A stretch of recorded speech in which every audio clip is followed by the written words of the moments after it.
Las luces del Hotel Palace de Madrid brillaban con una intensidad casi obscena. Sentía el peso de los diamantes alrededor de mi cuello, fríos contra mi piel, un contraste brutal con el calor de mi pecho, que latía con una mezcla de ansiedad y algo indefinible. A mi lado, Carlos Mercer sonreía, pero sus ojos permanecían gélidos, buscando algo entre la multitud de tiburones disfrazados de cisnes. Me sostenía del brazo, una posesión más en su colección, al menos para los ojos de todos. Mi prometida. La palabra seguía sonando ajena, ridícula incluso, pero también extrañamente potente. ¿Cómo había llegado hasta aquí, con este vestido de seda esmeralda que parecía una segunda piel, con la espalda baja que me hacía sentir expuesta y un corte en la pierna que invitaba a la mirada? Prometida de un hombre que, hasta hace unas semanas, era un rumor aterrador, el dueño de una ciudad que yo apenas conocía. No, no fue así de simple. Para nada. Todo había comenzado una noche de martes. O quizás fue miércoles. La verdad es que los días se mezclan cuando vives al límite. Llovía a cántaros en Madrid, en la Sala de Obsidiana, ese restaurante donde las reglas se sentían en el aire, densas y no escritas. Si se te caía un tenedor en el suelo, pedías disculpas al parqué. Si levantabas la vista cuando entraba el hombre equivocado, te arriesgabas a no ver el siguiente turno. Nunca mirábamos a la mesa 9. Nunca hablábamos si no se nos hablaba. Y si el hombre de la mesa 9 tecleaba con el dedo, te movías, y rápido. María Redondo, o sea yo, conocía las reglas. Los 42 euros que me quedaban en la cuenta bancaria me obligaban a conocerlas. Mis caderas aún me dolían por el golpe contra el torniquete del metro esa misma mañana, corriendo para llegar al trabajo. 24 años, cansada, a un pago de perder mi piso minúsculo en Vallecas. Ni siquiera debía estar en el turno de noche. Ana, la jefa de sala, estaba enferma. La excusa habitual cuando se reservaba esa mesa. Cuando el jefe, Manuel, me agarró del brazo, sus ojos estaban como platos, la voz en un susurro febril. La mesa 9 está reservada. Si entra, sirves el agua, tomas el pedido, desapareces, no hablas si no se te habla. Sosteniendo una bandeja de copas de vino tinto, le pregunté, un poco distraída, ¿quién es? Él dudó, luego se inclinó más. Carlos Mercer. El nombre se movió en el aire como una maldición, como una brisa helada. Todos lo habíamos oído. Los Mercer eran dueños de media costa, financiaban campañas, hundían negocios. Los periódicos lo llamaban inversor de riesgo. En las calles se rumoreaban otras cosas, mucho más oscuras. No toques al león dormido, murmuró Manuel. A las 8:15, el restaurante cambió. No fue ruidoso, no fue dramático. Fue como si alguien hubiera succionado el aire de la sala. Las conversaciones bajaron de volumen, las risas se extinguieron, los tenedores se detuvieron a mitad del camino hacia la boca. Las pesadas puertas de roble se abrieron. 3 hombres entraron. 2 eran fornidos, trajes caros que no ocultaban la promesa de violencia. El tercero caminaba entre ellos. Carlos Mercer, traje gris carbón, impecable, pelo oscuro peinado hacia atrás. Su expresión, tranquila, demasiado tranquila. Ojos pálidos y afilados, como hielo que nunca se derrite. No se apresuraba, no miraba alrededor. Simplemente avanzó y se sentó en la mesa 9. Sus hombres se colocaron cerca de la barra. Manuel me metió una jarra de cristal en las manos. Ve. Respiré hondo y caminé hacia la mesa. Sentí todas las miradas clavadas en mi espalda. Carlos estaba mirando su teléfono. Buenas noches, dije, mi voz extrañamente firme. ¿Con gas o sin gas? No levantó la vista. Tecló con el dedo sobre el mantel. Un despido. Me quedé allí. Señor, intenté de nuevo, un poco más fuerte. ¿Con o sin gas? Carlos dejó de teclear. Lentamente levantó la cabeza. Cuando sus ojos se encontraron con los míos, un frío glacial me recorrió la columna vertebral. No le ordené que hablara, dijo con calma. Su voz era suave y grave. Golpeé para pedir agua. Eso no me dice qué tipo de agua, respondí antes de poder detenerme. No soy adivina. El silencio explotó en el restaurante. Manuel se quedó congelado cerca de las puertas de la cocina. Carlos estudió mi rostro con un interés silencioso. ¿Cómo te llamas?, preguntó. María. Se recostó un poco en su silla.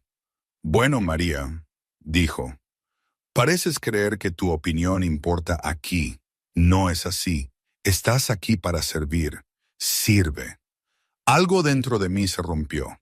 Había pasado 2 años haciendo turnos dobles mientras cuidaba a mi madre enferma. Había comido fideos instantáneos para pagar medicamentos.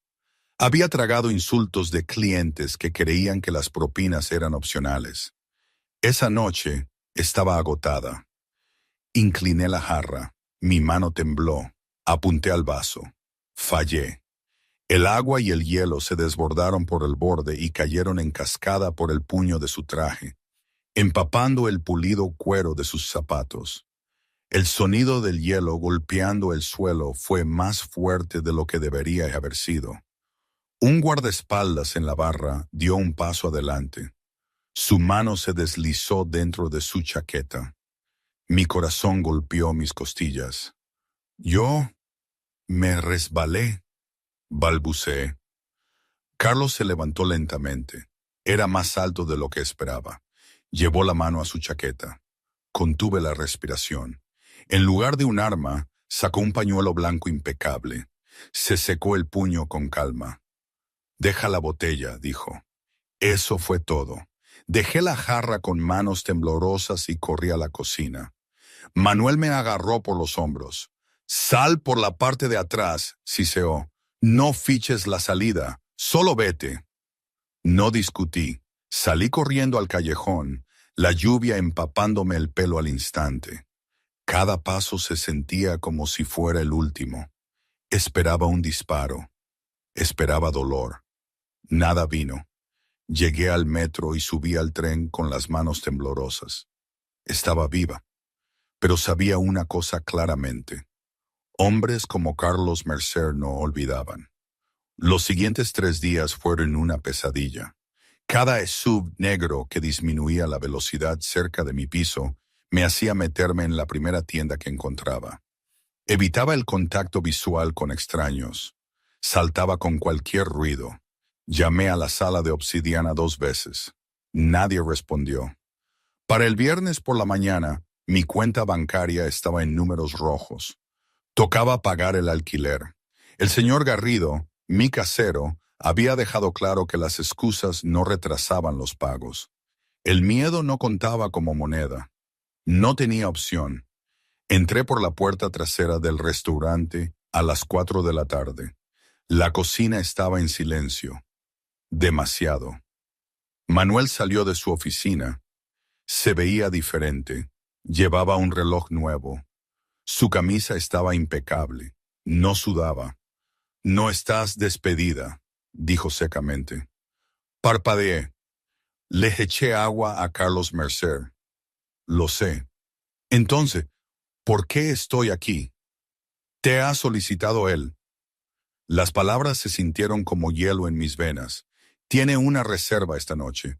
Mesa 9 a las 8. Eres su camarera exclusiva. Manuel me tendió un delantal recién planchado. Hagas lo que hagas esta noche, dijo en voz baja. Dale lo que quiere. No quiero sangre en mi suelo. Me até las cuerdas del delantal lentamente. Huir requería dinero. No tenía nada. Exactamente a las 8, las puertas se abrieron de nuevo. Carlos Mercer entró solo. sin guardaespaldas, sin ruido. Llevaba un traje azul marino esta vez, algo más informal. Se sentó en la mesa 9 y dejó una libreta de cuero negro sobre ella. Me acerqué. «Buenas noches», dije con cautela. «No hay agua», respondió Carlos. «Whisky, Macallan 25, solo». Regresé con la bebida y la coloqué frente a él. No la tocó. «Siéntate». «No puedo», dije. «Va en contra de la política». «Soy el dueño del edificio», dijo con calma. «Lo compré esta mañana. La política es mía». Manuel me hizo un pequeño asentimiento desde el otro lado de la sala. Saqué la silla y me senté. «¿Por qué estoy aquí?», pregunté. «Si vas a matarme por lo de los zapatos, no puedo pagarlos». Carlos levantó su vaso. «Si quisiera que estuvieras muerta», dijo en voz baja, «no habrías llegado al metro». Mantení su mirada. «¿Entonces qué?». «Tengo curiosidad», dijo. «Todos me temen, pero tú me corregiste». «Estaba cansada», respondí, «y el miedo no paga el alquiler». Sus ojos se estrecharon ligeramente. «Tienes a alguien que depende de ti». Me puse rígida. «Eso no es asunto tuyo». Dejó escapar una pequeña risa. Metió la mano en el bolsillo y deslizó una tarjeta de crédito negra por la mesa. No tenía números, solo su firma. «Sé mi compañera de cena», dijo. «Siéntate conmigo. Háblame como una persona normal. A cambio, tu alquiler y los gastos de tu hermano están cubiertos». Contuve la respiración. «¿Y si me niego?». Tomó un sorbo lento de whisky. «Entonces vuelvo a arruinar la vida de la gente que me molesta». Pensé en las facturas del hospital. Pensé en Lucas sentado solo en una institución pública. Cogí la tarjeta. «Pediré la langosta», dije. Una leve sonrisa tocó sus labios. Buena elección. Durante la siguiente hora, el restaurante volvió a la normalidad. Comimos, hablamos. La sala exhaló lentamente hasta que las puertas se abrieron de golpe. Un hombre entró y se dirigía directamente a la mesa 9. El postre llegó como si nada hubiera pasado. Un plato blanco limpio, una rebanada de tarta impecable, una cuchara que brillaba bajo las luces tenues. Durante una hora extraña, la sala de obsidiana había vuelto a respirar. Los susurros habían regresado. El tintineo de los vasos volvió. Incluso el pianista de la esquina retomó sus notas suaves y cuidadosas, como si la música pudiera fingir que el peligro no estaba sentado en la mesa 9. Me senté rígidamente frente a Carlos Mercer, fingiendo que mis manos no temblaban debajo de la mesa. Carlos comía como un hombre que nunca se había apurado en su vida. Cortaba la comida en trozos perfectos. Tomaba bocados lentos y me observaba con el mismo enfoque tranquilo que me hacía sentir como si me estuvieran midiendo. Intenté mantener la voz firme. Respondí a sus preguntas sin darle demasiado. Mantuve mi cuerpo ligeramente angulado, lista para levantarme al primer signo de problemas. Me recordaba a mí misma que la tarjeta negra en el bolsillo de mi delantal era real. Alquiler, Lucas, facturas, sobrevivir la noche. Luego, las puertas principales se abrieron de golpe. El sonido no encajaba con el restaurante. Era demasiado fuerte, demasiado violento. Rasgó el silencio como un puño a través del papel. Un hombre irrumpió. Llevaba una chaqueta de cuero pesada, goteando lluvia. Una cicatriz dentada le cruzaba una mejilla. Sus botas dejaban marcas húmedas en el suelo pulido. No miró a su alrededor. Marchó directamente hacia la mesa 9 como si fuera el dueño del lugar. «Mercer», gritó el hombre. Toda la sala se quedó congelada. Todas las cabezas se giraron. Todas las respiraciones se detuvieron. Se me cayó el estómago. Carlos no se inmutó. No buscó un arma. Ni siquiera pareció sorprendido. Simplemente apoyó la mano en el cuchillo de carne que yacía junto a su plato, como si estuviera eligiendo cubiertos, no preparándose para una pelea. José, dijo Carlos con calma, pronunciando el nombre como si saludara a un invitado tardío. Estás interrumpiendo mi cita. La boca de José se torció con disgusto. Sus ojos se deslizaron hacia mí. Cita, se burló. Estás rascando el fondo del barril, Mercer. Una camarera. Sentí que el calor me subía a la cara. No porque me importara lo que pensaba José, sino porque podía sentir a cada persona en la sala observándome como si ya fuera una mujer muerta. La mirada de Carlos no se apartó de José. Vete a casa, dijo Carlos, con la voz baja, antes de que hagas algo que no puedas deshacer. José se rió. Fue una risa aguda y fea. Tengo un mensaje de la familia Moretti, escupió. Su mano se movió dentro de su chaqueta. Todo sucedió a la vez. Carlos no esperó a ver si José buscaba una nota o una pistola. Agarró el borde de la pesada mesa de roble y la volteó de lado con una fuerza asombrosa. Los platos se estrellaron. El cristal se hizo añicos. La vela se deslizó y golpeó el suelo. Grité mientras la mesa caía como un muro entre ellos en la sala. Carlos me agarró por la cintura y me arrastró detrás de ella tan rápido que mi silla se volcó. Una pistola explotó. El espejo detrás de la barra se agrietó y se rompió en pedazos brillantes. La gente gritó. Las sillas rasparon. Alguien derribó una bandeja. Otro disparo resonó. Alguien lloró. Presioné mis manos sobre mi cabeza, temblando. El cuerpo de Carlos me protegió mientras él se inclinaba ligeramente hacia un lado. Una pistola elegante apareció en su mano, como si siempre hubiera sido parte de él. ¡Bang! ¡Bang! 2 disparos de vuelta. Un fuerte golpe siguió. Me atreví a asomarme por el borde de la mesa volcada. José estaba en el suelo, agarrándose el hombro. Su rostro estaba retorcido de dolor. Su arma se deslizó, perdida debajo de las sillas. Pero el peligro no terminó. Las puertas principales se abrieron de nuevo. 2 hombres con pasamontañas irrumpieron con pasos rápidos y violentos. No se detuvieron a mirar a José. No les importaba que los clientes gritaran. Se movieron hacia la cocina. La mandíbula de Carlos se apretó. ¡Muévete!, espetó. Intenté ponerme de pie, pero mis piernas se sentían como goma. Una bala atravesó el marco de la puerta cerca de mi cabeza, astillando la madera. Las astillas me salpicaron el pelo y la cara. Grité y me agaché. Carlos me agarró del brazo con la fuerza suficiente para hacerme daño y me arrastró hacia las puertas batientes. Chocaron contra la cocina. La cocina era un caos sin gente. Los quemadores seguían encendidos. Una sartén silbaba con vieiras desatendidas. El vapor subía de una olla. Un cuchillo yacía en una tabla de cortar, como si alguien lo hubiera dejado a medio cortar y hubiera huido, lo cual me di cuenta que era exactamente lo que había pasado. Manuel, jadeé con la voz débil. No hubo respuesta. Carlos escaneó la sala rápidamente, con los ojos agudos, la respiración constante, como si estuviera en un lugar para el que se había entrenado toda su vida. Me empujó hacia adelante. Salida trasera, ordenó. Mientras corrían por la fila de estaciones, vislumbré el refrigerador de entrada.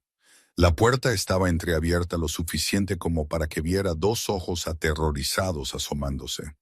¡Manuel!, parecía un hombre rezando para no ser encontrado. Carlos no se detuvo. Llegaron a la puerta trasera, que se abrió de golpe. Un cuarto hombre entró. Sostenía una escopeta. Me quedé helada. No había dónde ir. El pistolero levantó el arma. Mi mente se quedó en blanco. No podía moverme. No podía respirar. Carlos no dudó. Agarró una sartén de hierro fundido de un quemador. Todavía estaba humeando. En un movimiento suave, la lanzó como un disco. La sartén se estrelló contra la cara del pistolero con un crujido nauseabundo. El hombre cayó al instante, desplomándose sobre el azulejo. La escopeta repiqueteó, deslizándose por el suelo grasiento. Solté un sonido que ni siquiera fue un grito. Era puro pánico que se escapaba de mí. «¡No mires!», espetó Carlos, pasando por encima del hombre que gemía. Pateó la escopeta debajo de una mesa de preparación. Luego abrió de golpe la pesada puerta trasera de metal. Irrumpieron en el callejón.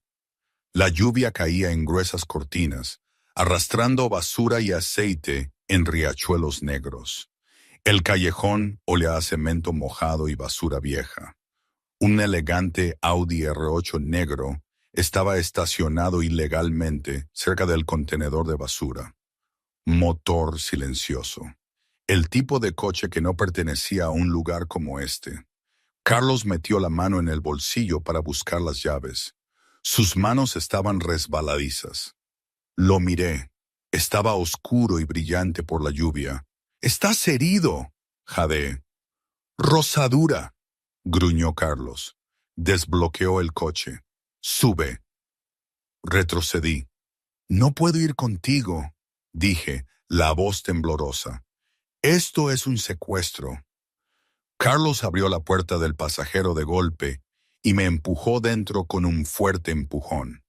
«Esto es supervivencia», dijo con frialdad. «Vieron tu cara. Eres un testigo. Si te quedas aquí, estarás muerta en 10 minutos». Se me apretó el pecho.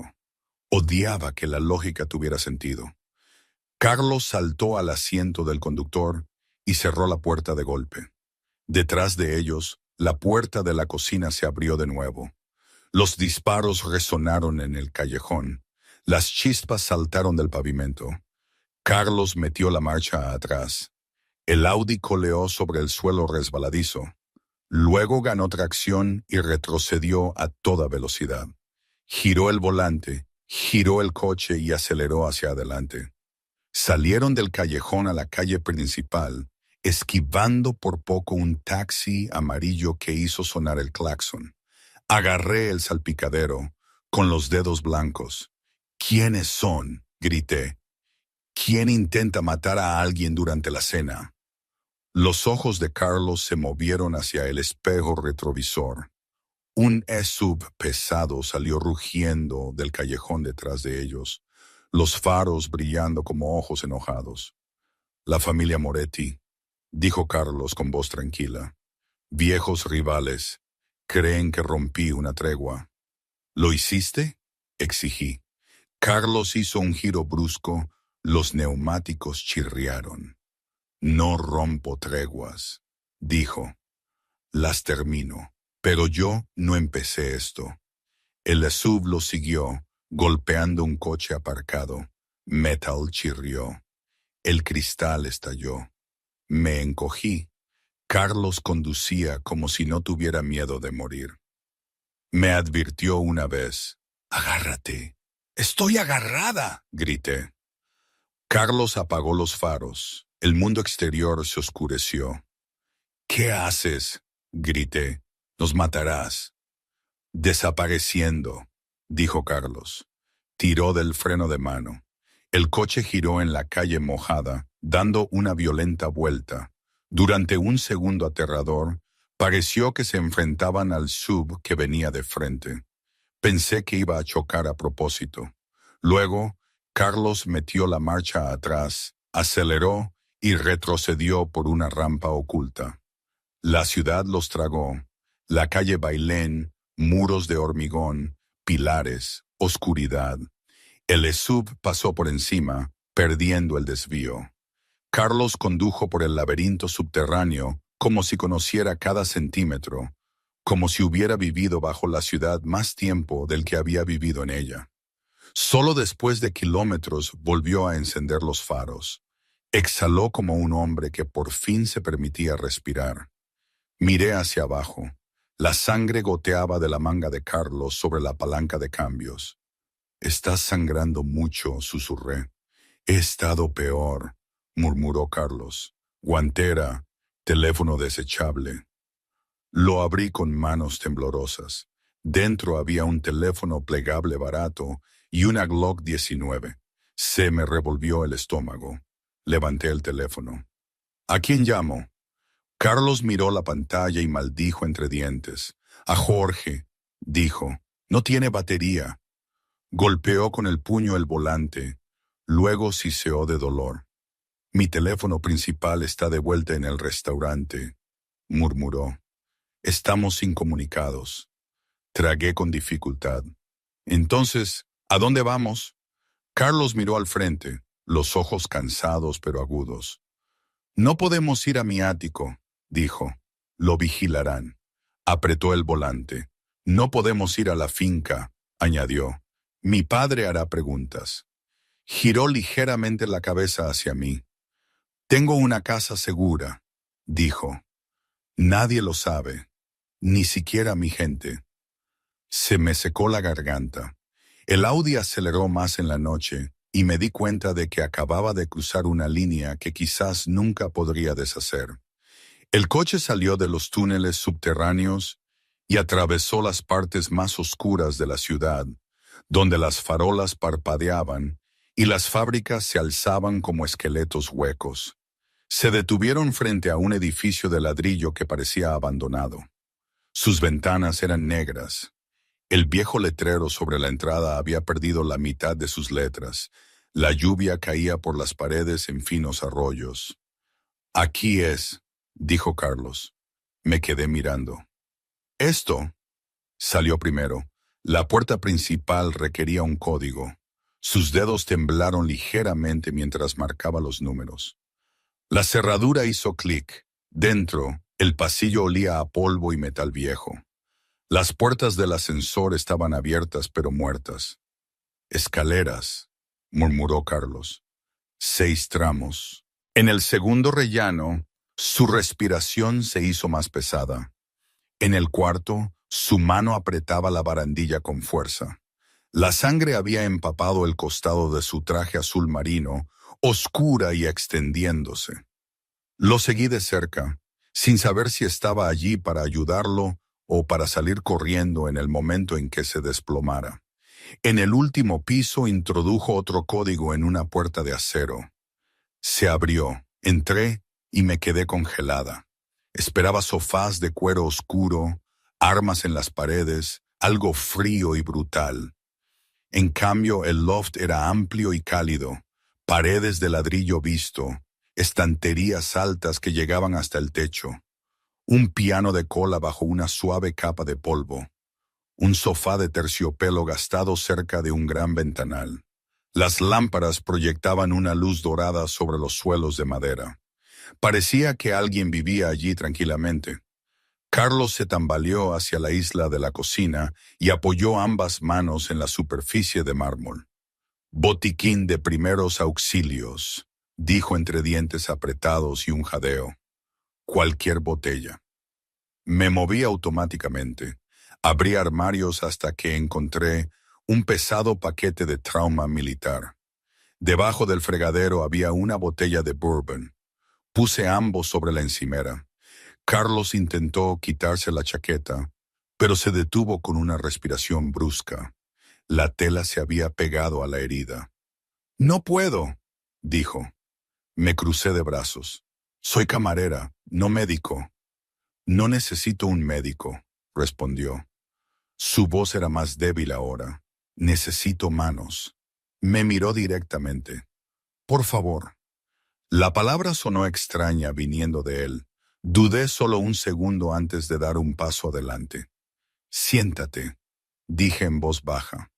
Cogí unas tijeras del botiquín y corté la manga de su chaqueta y camisa. Cuando la tela se desprendió, contuve la respiración. La bala le había atravesado el hombro.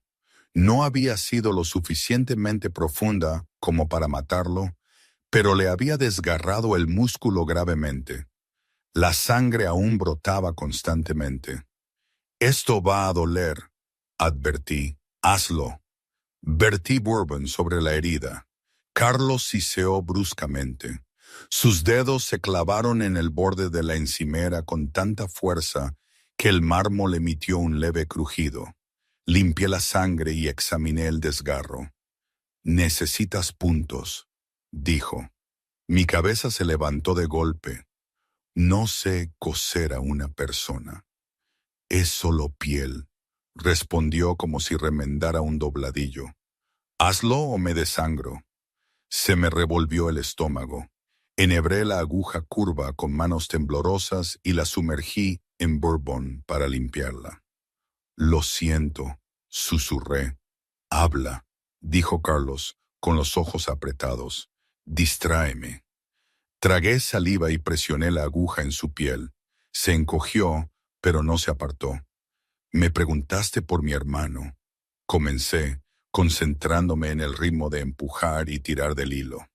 Se llama Lucas. La mandíbula de Carlos se apretó mientras yo trabajaba.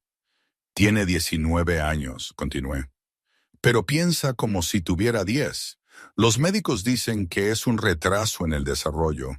Confía demasiado fácilmente en la gente. Apreté otra puntada.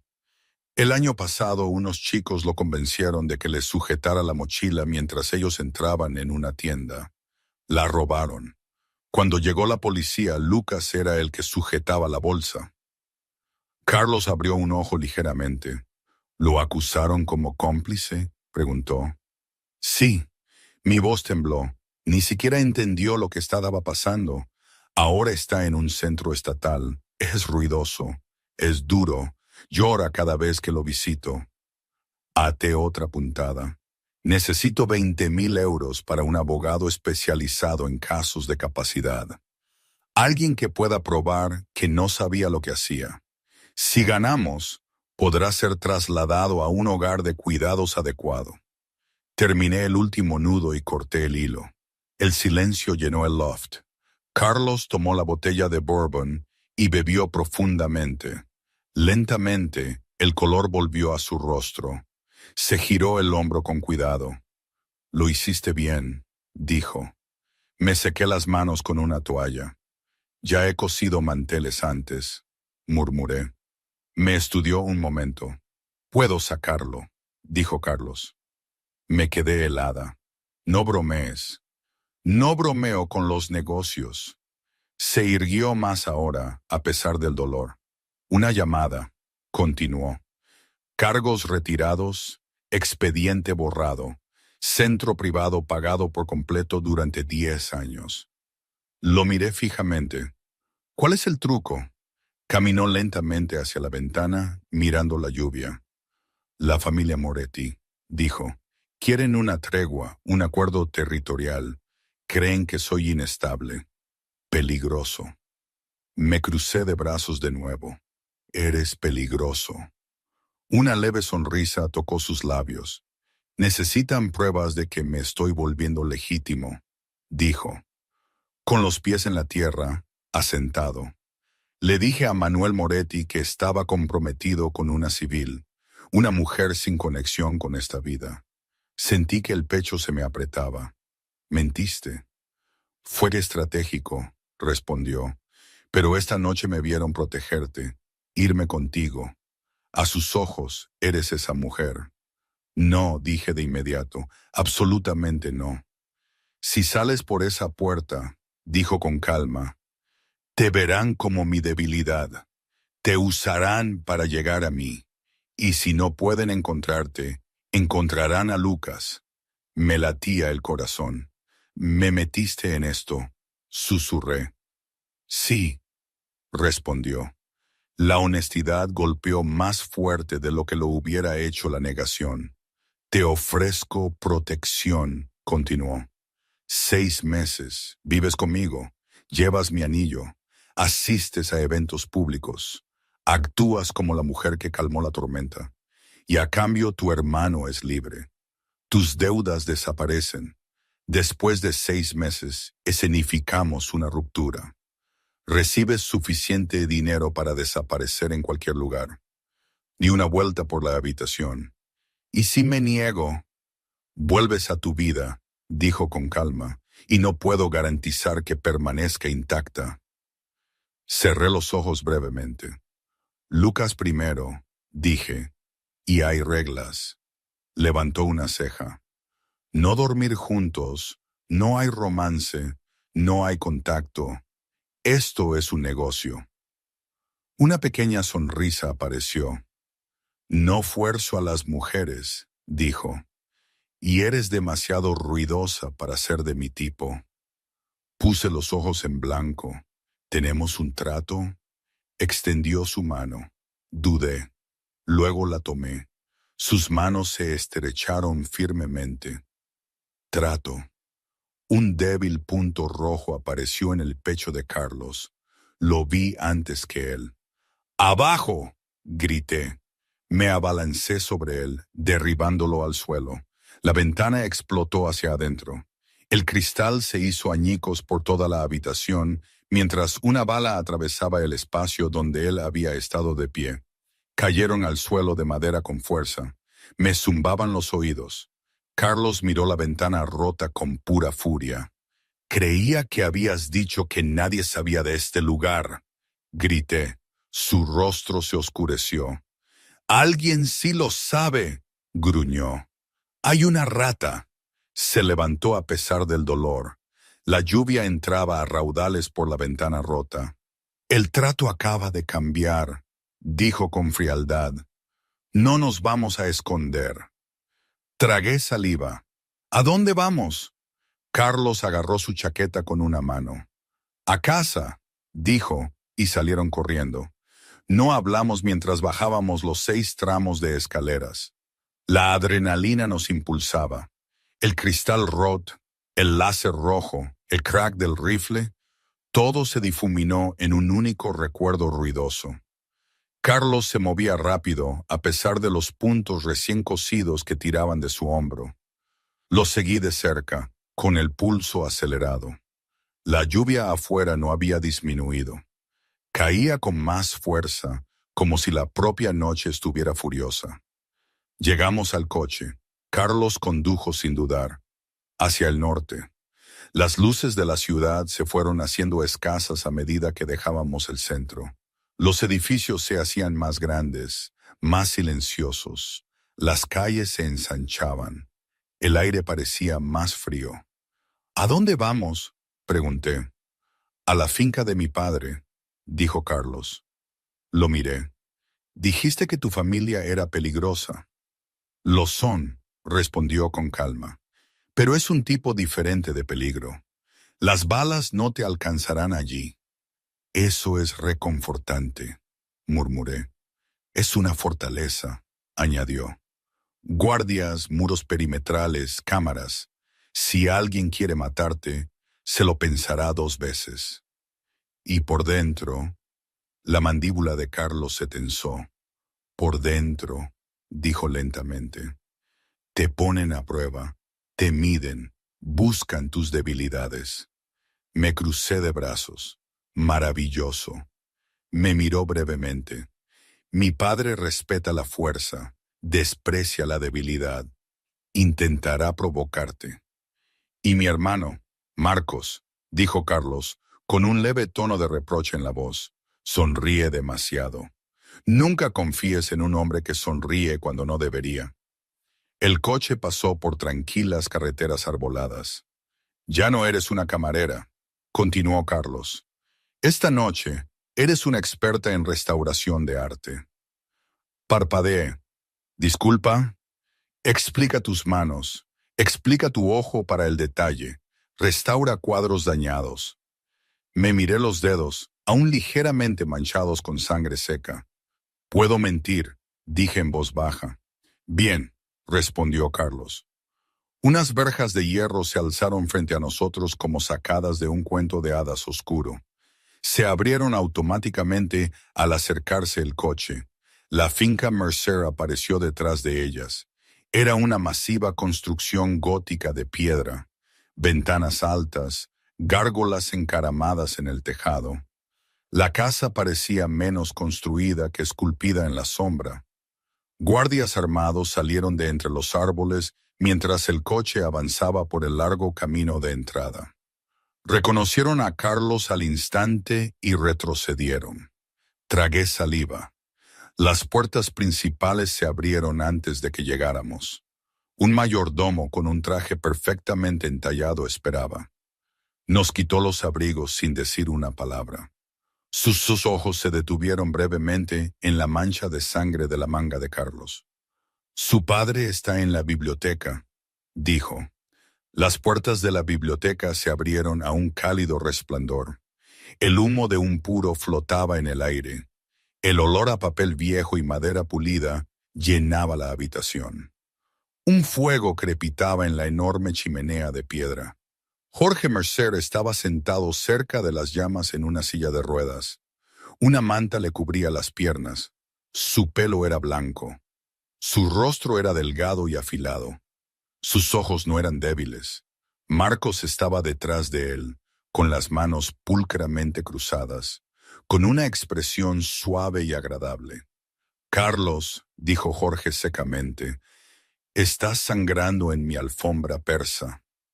Carlos dio un paso adelante sin dudar. «El loft estaba comprometido», dijo con calma. «Hay una fuga». La sonrisa de Marcos se ensanchó ligeramente. «O quizás fuiste descuidado», sugirió. Carlos no lo miró. «No fui descuidado». La mirada de Jorge se dirigió a mí. «¿Y quién es esta?» Carlos apoyó una mano firme en la parte baja de mi espalda. «Mi prometida». La palabra resonó fuertemente en la habitación. Las cejas de Marcos se levantaron. «¿Desde cuándo?», preguntó Jorge. «Desde que decidí que necesitaba algo más que territorio», respondió Carlos con suavidad. Jorge avanzó ligeramente, deteniéndose a centímetros de mí. Me examinó las botas, el pelo, la terca inclinación de mi barbilla. «Parece una gata callejera», dijo. Mantuve su mirada.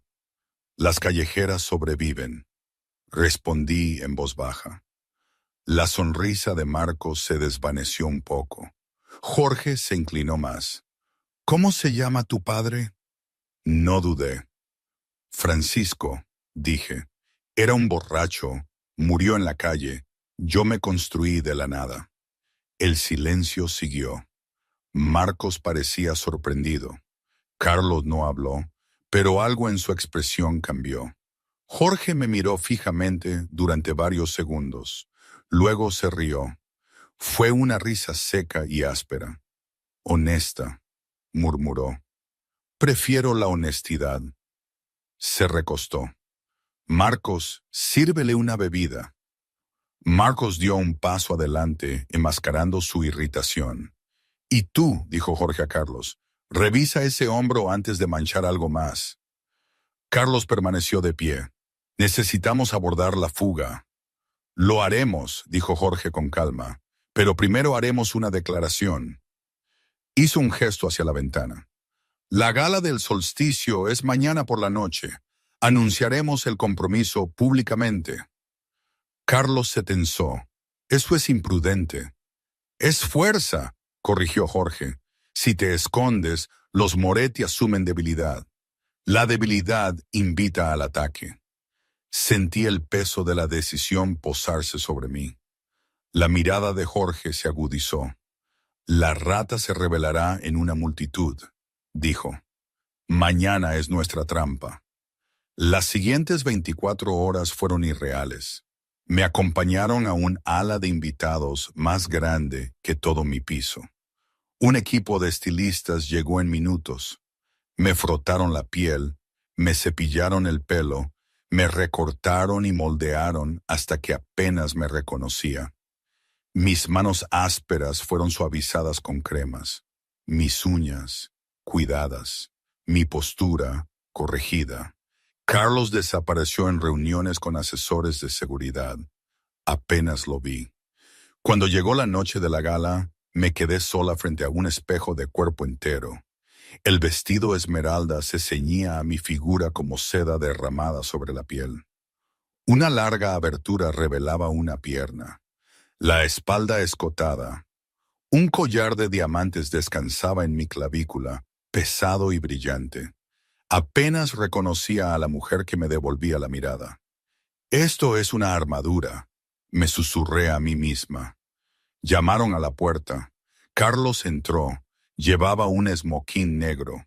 Su brazo herido descansaba en un cabestrillo oscuro que se mezclaba con el traje. Por un breve segundo, simplemente me miró fijamente. «¿Estás?» comenzó, luego se detuvo. «Adecuada», terminó. Levanté una ceja. «¿Eso es lo mejor que puedes hacer?» Se acercó. Sus dedos ajustaron suavemente el broche del collar. Su tacto rozó mi nuca. Una chispa me recorrió inesperadamente. Se retiró. «Esta noche es el juego final», dijo en voz baja. «Los Moretti estarán allí. El tratado será firmado y la rata intentará detenerlo». Metió la mano en el bolsillo y sacó un pequeño estuche plateado. «Ábrelo». Lo abrí. En lugar de polvos, una fina hoja de cerámica descansaba dentro. «Si alguien intenta sacarte de ese salón de baile», dijo con calma, «usas esto. Apunta al cuello». Lo cerré de golpe. Mis manos no temblaban. «Entiendo». Carlos me estudió una vez más. «Sabes leer a la gente», añadió.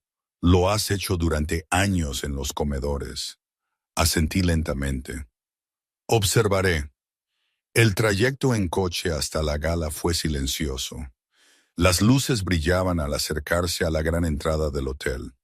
La música flotaba por las puertas abiertas. Las risas se derramaban en el aire nocturno. Carlos salió primero, luego me ofreció su brazo ileso. Lo tomé. Las puertas se abrieron de par en par. Entramos juntos en la guarida de tiburones. La gala del solsticio brillaba como una joya de la corona. El gran salón de baile del Hotel Palace resplandecía con una riqueza imposible. Candelabros del tamaño de coches pequeños colgaban de un techo de pan de oro.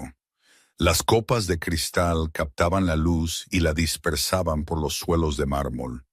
Mujeres con seda y diamantes se movían como obras de arte vivientes.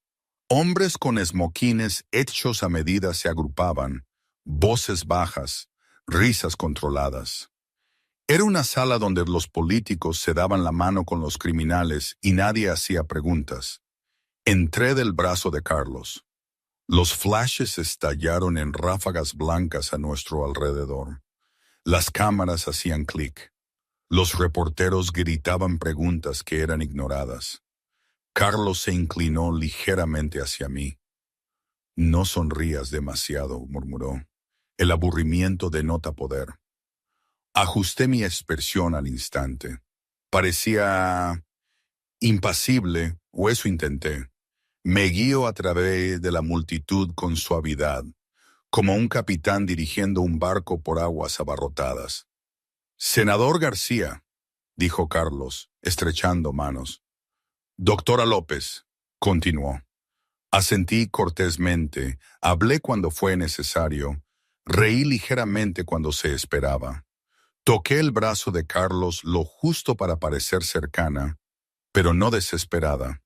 Sentía las miradas clavadas en mí constantemente, algunas curiosas, otras celosas, algunas calculadoras. Carlos se inclinó de nuevo. «Ahí», dijo en voz baja. Al otro lado de la sala se alzaba un grupo de hombres que parecían esculpidos en piedra. Hombros anchos, rostros duros, trajes oscuros que les quedaban demasiado bien. Manuel Moretti estaba en el centro, barba blanca, complexión robusta. Su presencia creaba un espacio a su alrededor. A su lado estaba su hijo. Carlos me guió hacia adelante. El aire se sentía más denso a medida que nos acercábamos.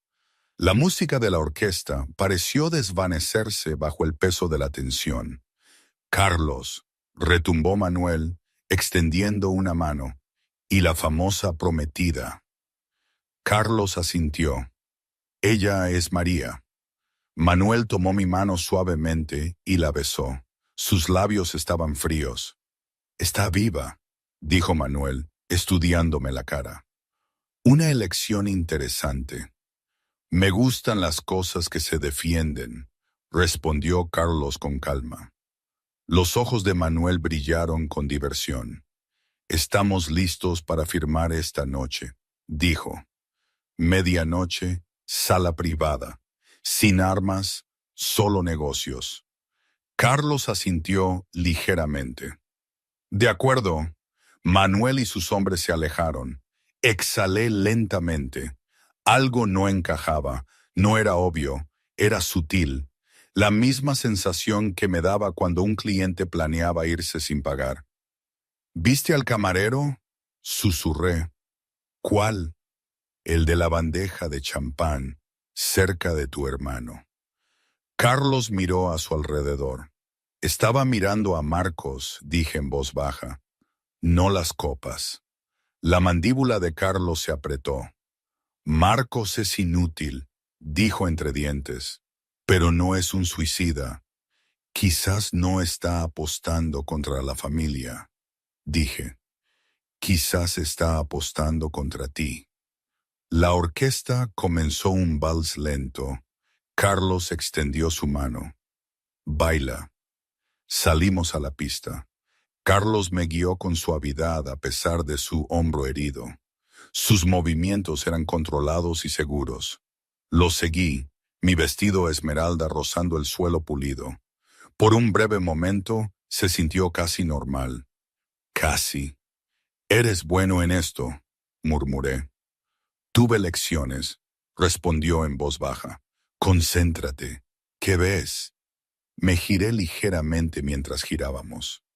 El camarero se estaba moviendo hacia la sala privada de firmas. Contuve la respiración. «Se dirige a la puerta», susurré. Carlos nos movió ligeramente para mejorar su ángulo sin llamar la atención. El camarero metió la mano en el bolsillo y sacó un pequeño recipiente gris. Frotó algo ligeramente sobre el tirador de metal. Parecía polvo. «Veneno». «María, respira. Es contacto». La expresión de Carlos se endureció.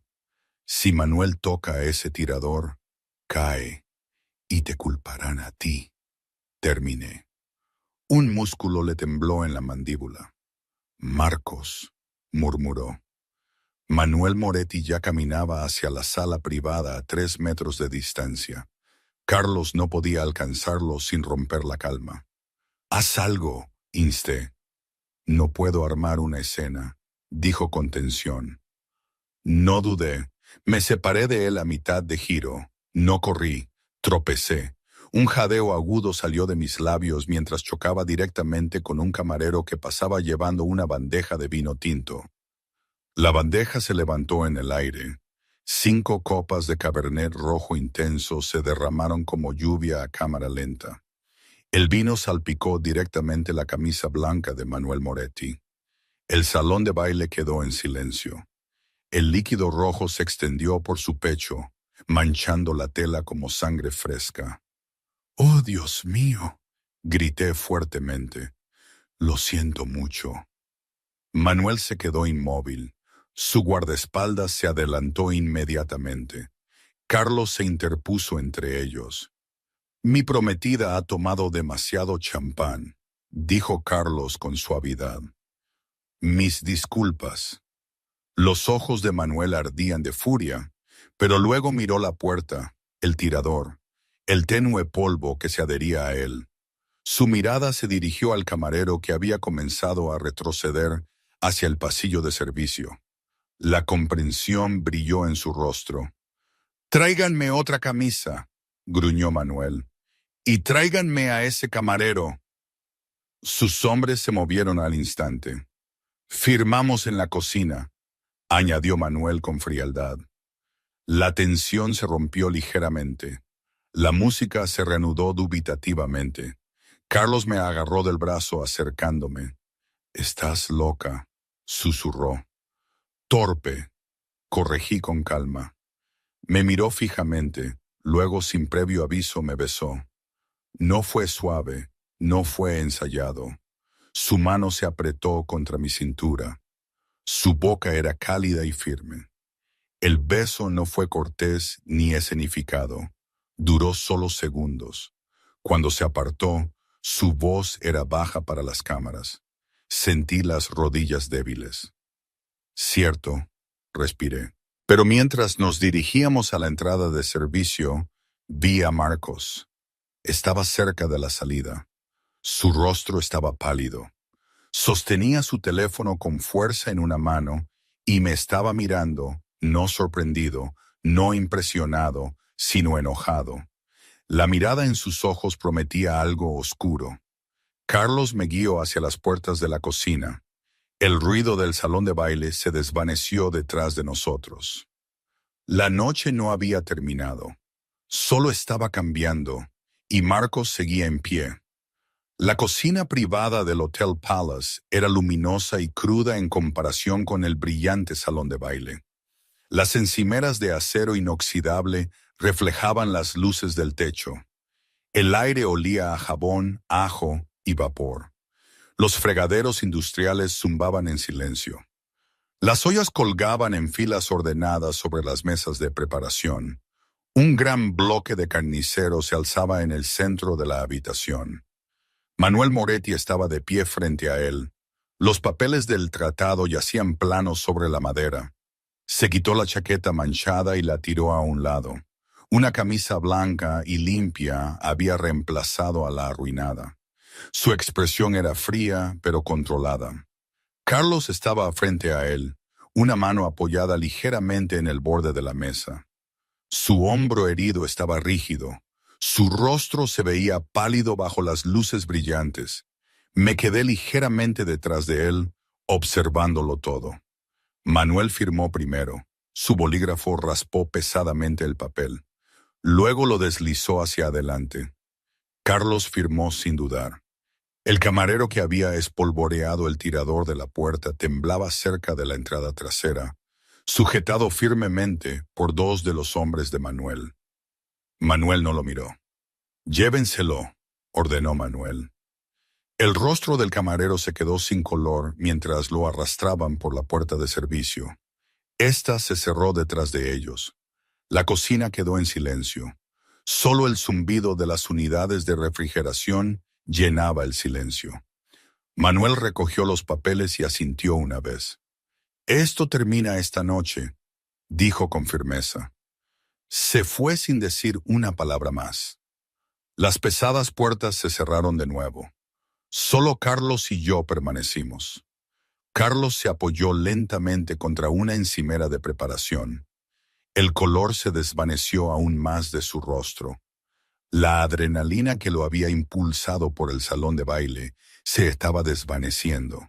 Su mano presionó brevemente su hombro. Me acerqué. «Lo hicimos», dije, el alivio rompiendo mi voz. «El tratado está firmado». Carlos negó ligeramente con la cabeza. «Todavía no». Fruncí el ceño. «Queda una rata», añadió en voz baja, como si las palabras lo hubieran invocado. Las puertas de servicio se abrieron de nuevo. Marcos entró. Parecía perfecto. Su esmoquín impecable, su cabello cuidadosamente peinado, su sonrisa tranquila y cortés. «Carlos», dijo Marcos con suavidad. Oí hablar de la emoción. La camisa de Moretti fue bastante dramática. Caminó casualmente. «Pero el tratado está firmado», continuó. «Papá estará contento». Carlos se enderezó. Su expresión se endureció.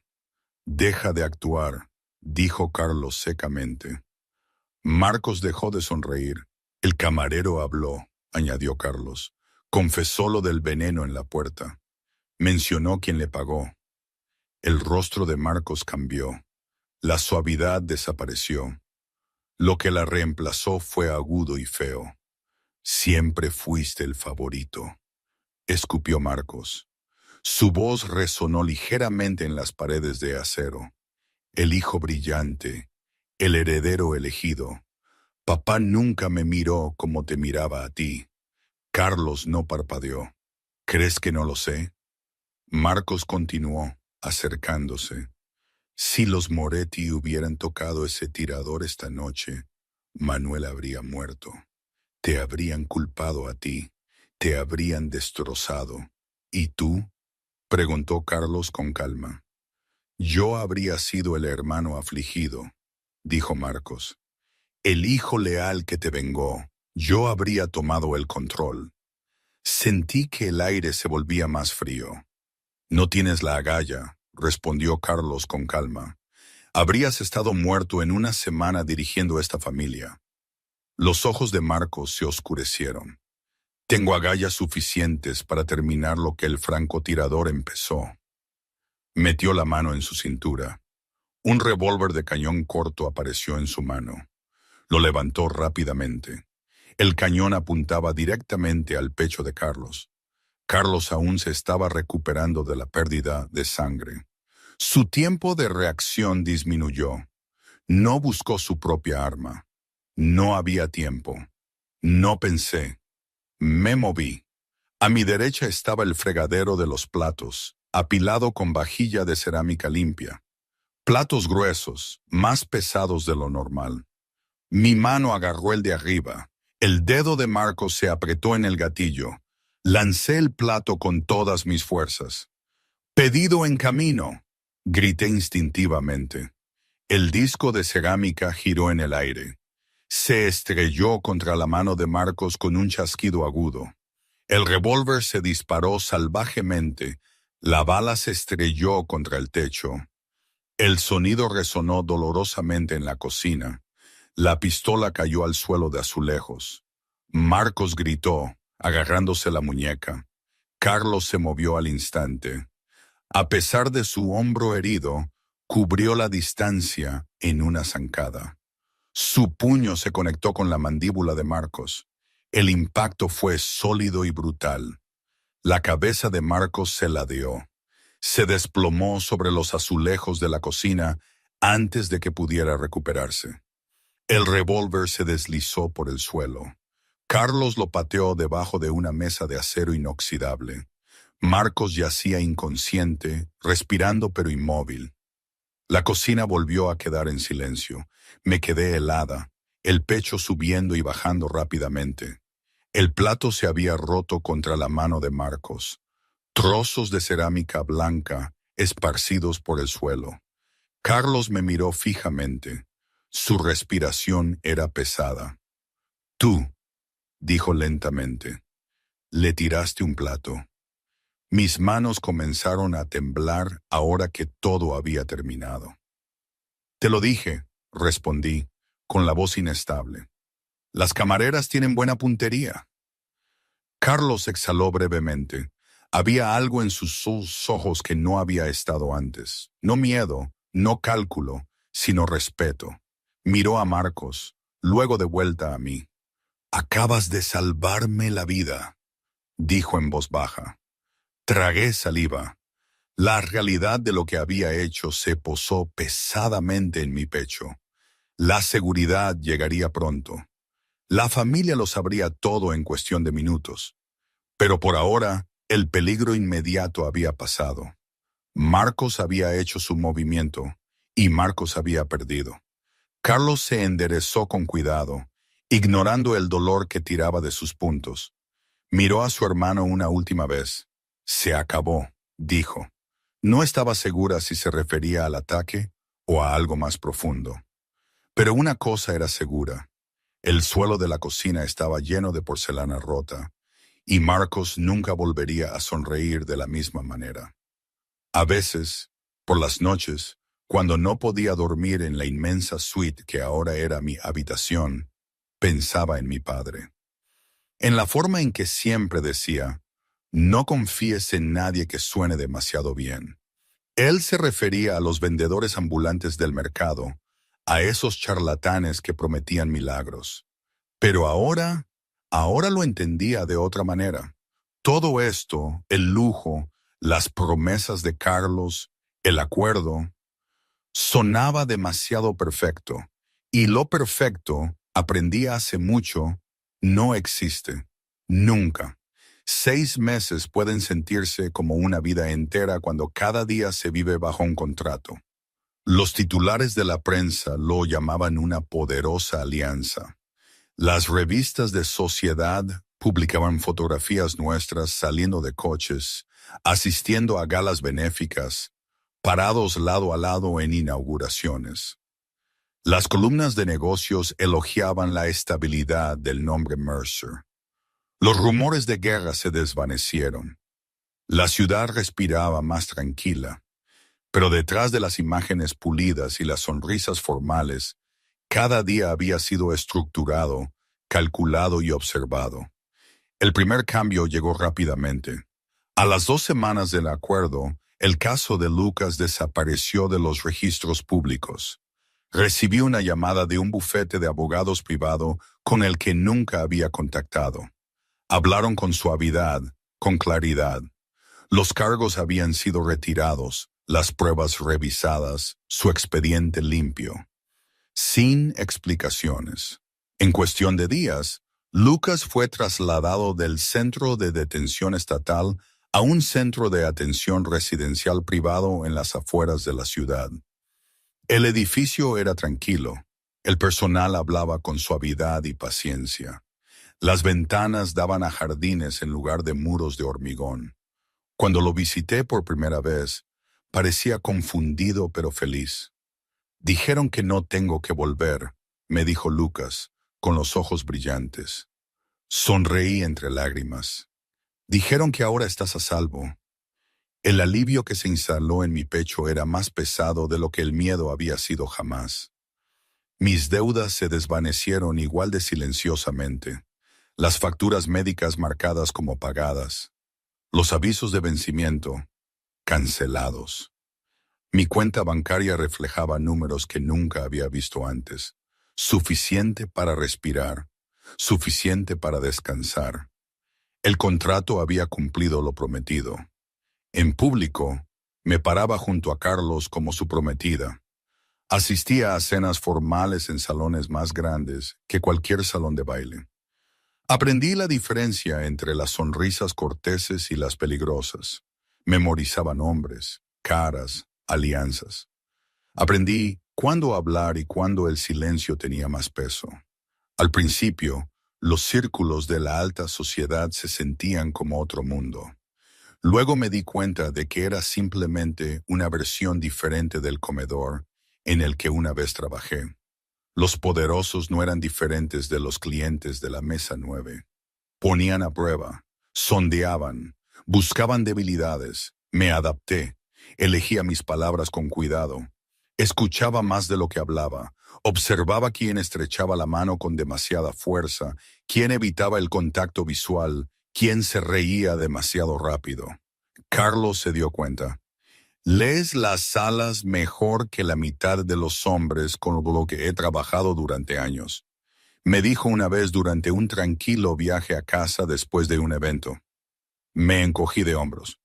He estado leyendo mesas desde que tenía 18 años. La verdad se mantenía. La familia Moreri permaneció en silencio, sin movimientos bruscos, sin desafíos públicos. Los negocios se estabilizaron.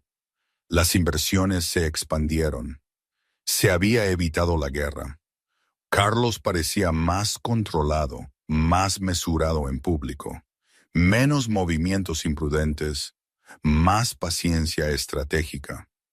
Los periódicos comenzaron a describirlo de manera diferente, menos volátil, más sereno. Yo observé la transformación de cerca. A veces me preguntaba si era una actuación. A veces me preguntaba si era real. Vivir juntos requería disciplina. El contrato tenía reglas y las seguíamos estrictamente. Habitaciones separadas, sin cruzar límites, sin confusiones, al menos al principio. Pero 6 meses es tiempo suficiente para que se formen patrones.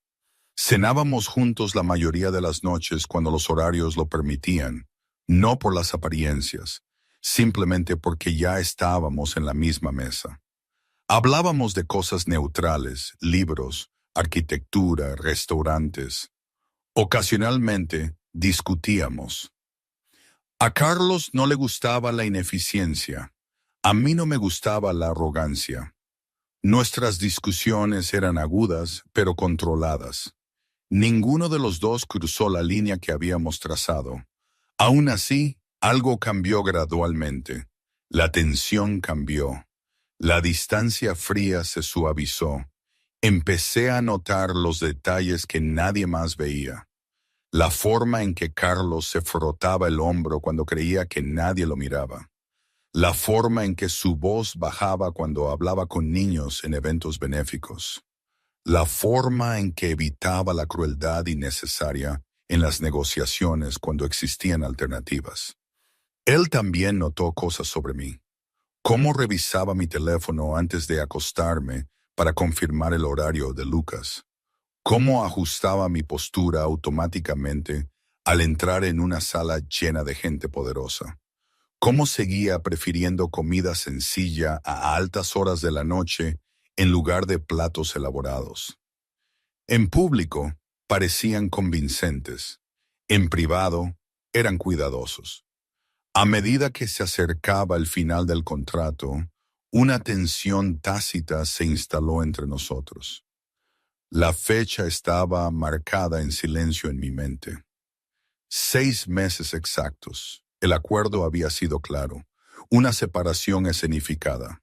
Una explicación pública, libertad financiera, un nuevo comienzo. Podría dejar la ciudad si quisiera, abrir mi propio lugar, viajar, desaparecer. La elección sería mía. Pero cuanto más se acercaba el día final, más pesado se sentía el silencio durante las cenas compartidas. Carlos nunca lo mencionó directamente. Tampoco yo. En cambio, continuamos la rutina. Apariencias, eventos, cenas, reuniones. Luego, una tarde, me encontré de pie frente a la sala de obsidiana. El letrero sobre la puerta parecía inalterado. Las mismas pesadas puertas de roble. El mismo resplandor tenue a través de los cristales tintados. No había vuelto desde aquella noche. El timbre sobre la entrada tintineó suavemente al entrar. La habitación olía igual.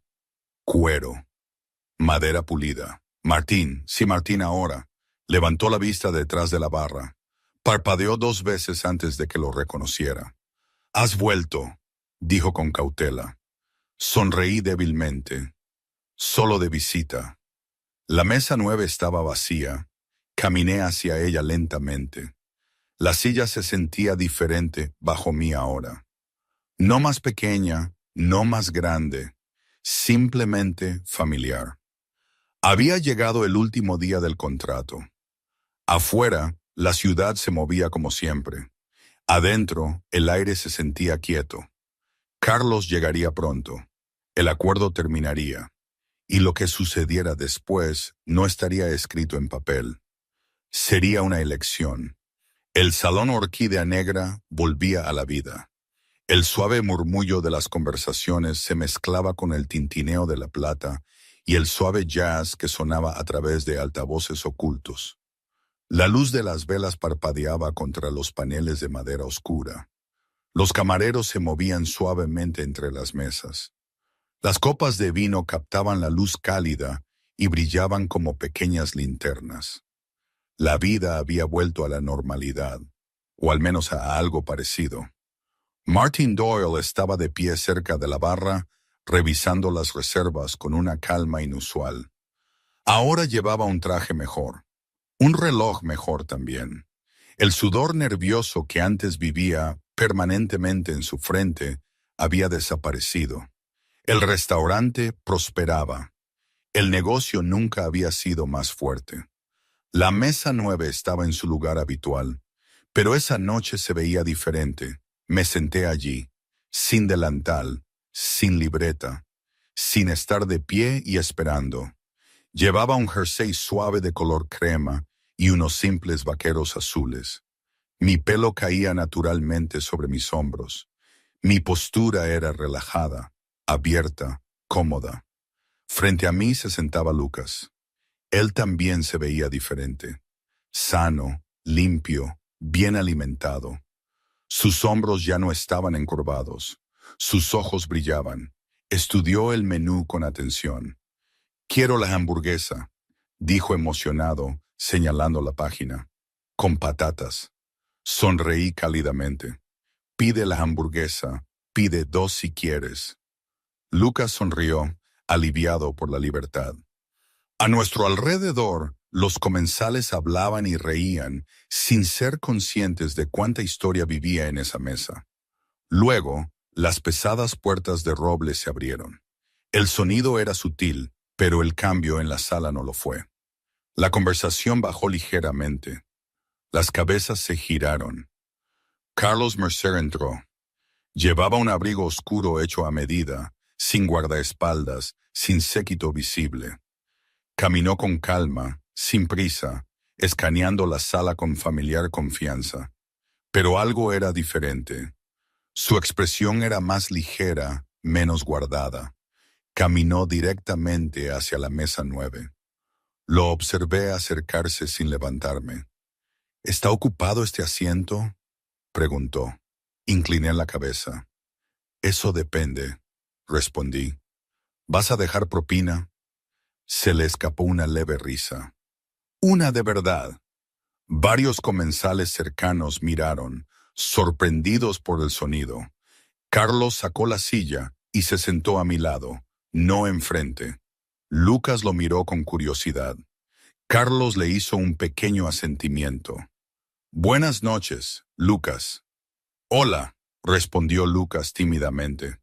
Carlos volvió a mirarme. «El contrato termina hoy», dijo con calma. 6 meses, según lo acordado. Cruce las manos tranquilamente sobre la mesa. «Lucas está seguro», continuó Carlos.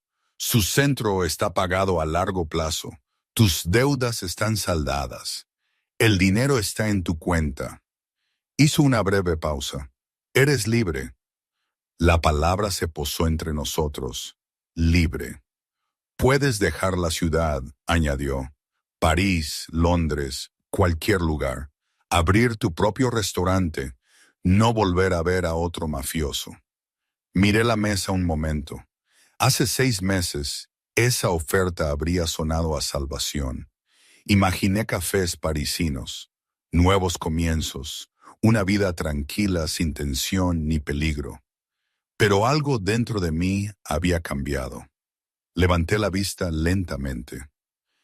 «He oído que el café en París está sobrevalorado», dije a la ligera. Carlos levantó una ceja. «¿Ah, sí?». Me recosté un poco. «Me di cuenta de algo», continué. «Ya no soy muy buena recibiendo órdenes». Una leve chispa apareció en sus ojos. «¿Y en qué eres buena?». «Dándolas», respondí con calma. Carlos estudió mi rostro con atención. «¿Es eso una propuesta?». «Es una negociación», corregí. Lucas nos miraba, confundido pero entretenido. Me giré ligeramente en mi silla para mirar a Carlos más directamente. «Me quedo», dije claramente, «pero no como empleada y no como una prometida falsa». La voz de Carlos bajó ligeramente. «¿Entonces cómo qué?». Me incliné hacia adelante y le agarré la corbata suavemente. El movimiento fue deliberado. Lo acerqué, justo allí, en el centro del restaurante, donde una vez serví agua y evité el contacto visual. «Me quedo», susurré suavemente, «como la única persona en esta ciudad que no te tiene miedo». El aire a nuestro alrededor se tensó. La expresión de Carlos cambió. Sin cámaras, sin manipulación de la audiencia, sin actuación escénica. Acorté la distancia final entre nosotros y lo besé. El beso fue firme y seguro. No desesperado, no dramático, solo real. Por un breve segundo, toda la sala pareció detenerse. Carlos respondió sin dudar. Su mano se posó en mi cintura, firme pero controlada. Cuando nos separamos, su frente casi tocaba la mía. «Trato», murmuró en voz baja. Esta vez no era por las apariencias, no era por una tregua. No era por la supervivencia, era una elección. A nuestro alrededor, los comensales observaban abiertamente. Nadie apartó la mirada. El mito de la mesa 9 cambió esa noche. Las reglas cambiaron. Ya no tenías que disculparte con el suelo. Ya no tenías que evitar el contacto visual. Y definitivamente no tenías que arrodillarte. A veces, el acto más peligroso no era apretar un gatillo. No era firmar un contrato. No era voltear una mesa. A veces era mantenerte firme cuando todos los demás elegían inclinarse. Me recosté cómodamente en mi silla. Lucas levantó la mano ansiosamente para el camarero. «Voy a pedir 2 hamburguesas», anunció con orgullo. Reí. Carlos sonrió a mi lado. El restaurante zumbaba a nuestro alrededor. Y esta vez, la mesa 9 era mía. Y hoy, no lo sé. A veces pienso que fue lo mejor que pudo pasarme. Otras, creo que cometí un error, un salto al vacío. Probablemente ambas cosas. Así es la vida, ¿no?